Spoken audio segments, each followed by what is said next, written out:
আজকের এই পর্বে আমরা জানব যে তাওহীদের বাণীর দ্বিতীয় অংশ যে রয়েছে, যে আশহাদু আন্না মুহাম্মাদা রাসূলুল্লাহ, আমি সাক্ষ্য প্রদান করি যে রাসূল সাল্লাল্লাহু আলাইহি ওয়াসাল্লাম আল্লাহর রাসূল। এর অর্থ কী? এর অর্থ হলো আমাদেরকে দৃঢ়ভাবে বিশ্বাস স্থাপন করতে হবে যে মুহাম্মদ সাল্লাল্লাহু আলাইহি ওয়াসাল্লামকে আল্লাহ তাআলা সমগ্র মানবজাতির জন্য হিদায়াতের কাণ্ডারী রূপে প্রেরণ করেছেন। মহান রব্বুল আলামিন সূরা আম্বিয়ার 107 নম্বর আয়াতে বলেছেন, ওমা আরসালনাকা ইল্লা রাহমাতাল লিল আলামিন, আমি আপনাকে প্রেরণ করেছি বিশ্ববাসীর কল্যাণার্থে। এখানে আল্লাহ তাআলা তাকে প্রেরণ করেছেন বিশ্ববাসীর জন্য, বিশ্ববাসীর যেন তারা হিদায়াত প্রাপ্ত হতে পারে, হিদায়াতের মাধ্যমে তারা যেন জান্নাতি হতে পারে, তারা যেন কল্যাণ অর্জন করতে পারে। এই কারণেই তাকে রহমত স্বরূপ আল্লাহ তাআলা বিশ্ববাসী তথা মানব এবং জিন জাতির জন্য প্রেরণ করেছেন। মহান রব্বুল আলামিন আরও বলেন সূরা সাবার 28 নম্বর আয়াতে, ওমা আরসালনাকা ইল্লা কাফাতাল লিন্নাসি বাশীরা ওয়া নাযীরা, আমি আপনাকে সমগ্র মানব জাতির জন্য ভীতি প্রদর্শনকারী এবং শুভ সংবাদ দাতা রূপে প্রেরণ করেছি।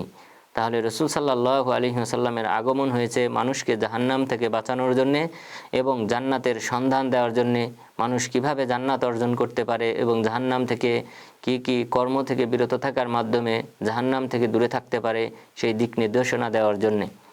এরপর আমাদেরকে দ্বিতীয় যে পয়েন্ট, রাসূল সাল্লাল্লাহু আলাইহি ওয়াসাল্লামের ঈমানের ক্ষেত্রে আমাদেরকে লক্ষ্য রাখতে হবে তা হলো তিনি যা আনিত বাণী নিয়ে এসেছেন, তিনি যে কোরআনের বাণী নিয়ে এসেছেন এবং সেই সাথে হাদিসের বাণী নিয়ে এসেছেন, উভয়টার প্রতি আমাদেরকে দৃঢ়তার সাথে বিশ্বাস স্থাপন করতে হবে যে উভয়টি সত্য। কারণ মহান রব্বুল আলামিন সূরা জুমারের 33 নম্বর আয়াতে বলেছেন, ওয়াল্লাযী জাআ বিস-সিদকি ওয়া সাদ্দাকা বিহি উলাইকা হুমুল মুত্তাকুন, যিনি সত্য নিয়ে আগমন করেছেন এবং যারা তাকে সত্যায়িত করেছে তারাই হলো প্রকৃতপক্ষে মুমিন। তাহলে সত্যায়ন অবশ্যই করতে হবে যে রাসূল সাল্লাল্লাহু আলাইহি ওয়াসাল্লাম সত্য নিয়ে এসেছেন। এরপর মহান রব্বুল আলামিন সূরা নাজমের 3 থেকে 4 নম্বর আয়াতে বলেছেন, ওমা ইয়ানতিকু আনিল হাওয়া ইন হুয়া ইল্লা ওয়াহয়ু ইউহা, তিনি নিজে থেকে নিজের প্রবৃত্তি থেকে কোনো কিছু বানিয়ে বলেন না, তিনি যা বলেন সেটা আল্লাহ তাআলার পক্ষ থেকে আনিত প্রত্যাদেশ।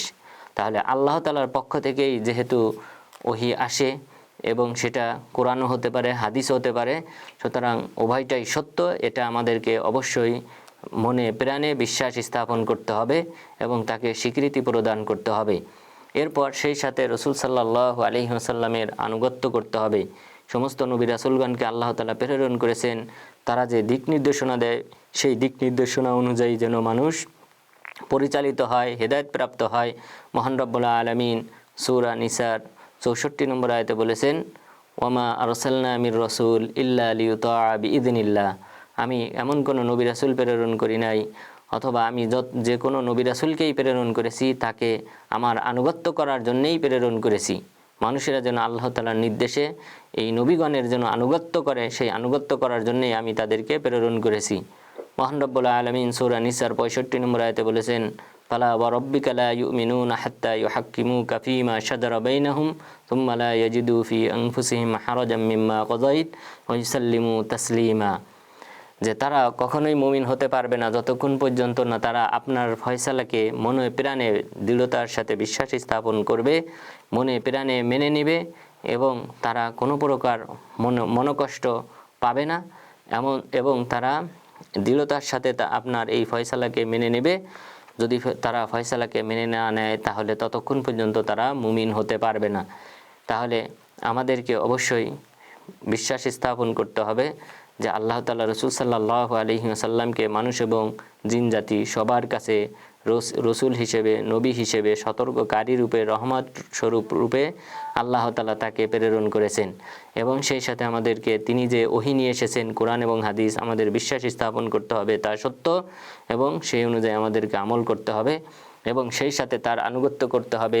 তিনি যেভাবে ইবাদত করেছেন, যেইভাবে তিনি মানুষকে ইবাদত করতে বলেছেন সেই পদ্ধতিতে, সেই তরিকায় আমাদেরকে ইবাদত করতে হবে। অন্য কোনো পদ্ধতিতে যদি কেউ ইবাদত করে তাহলে তার ইবাদত কবুল হবে না।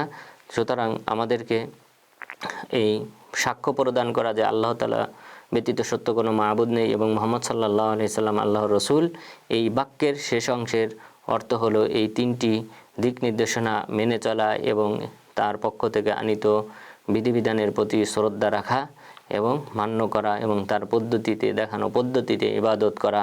সুতরাং আল্লাহ তাআলা যেন আমাদেরকে রাসূল সাল্লাল্লাহু আলাইহি ওয়াসাল্লামকে আদর্শ পুরুষ হিসেবে তাকে অনুসরণ করার মাধ্যমে ইহকালীন পরকালীন মুক্তির যে পথ রয়েছে সেই পথের পথিক হওয়ার তৌফিক দান করেন। আমিন।